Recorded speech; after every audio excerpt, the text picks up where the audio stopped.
അത് കൊത്തിരിച്ചല്ലേ? അത് കായ് அந்த மரத்துக்கு அല്ലേ? வா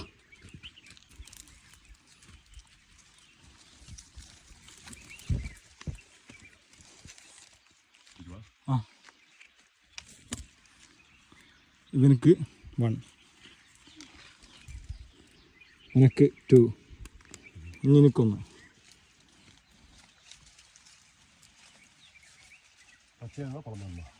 എല്ലാതായാലും പറഞ്ഞല്ല.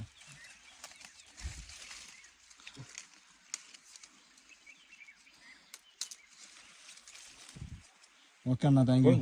போதும், தேங்க்யூ. நெக்ஸ்ட் டைம் வரும்போது உங்களை இங்கே பார்ക്കാം. ഇനി അടുത്ത മാസத்துக்கு அப்புறம் വരും. நாட்டில் வரும்போது உங்க கண்டிப்பாக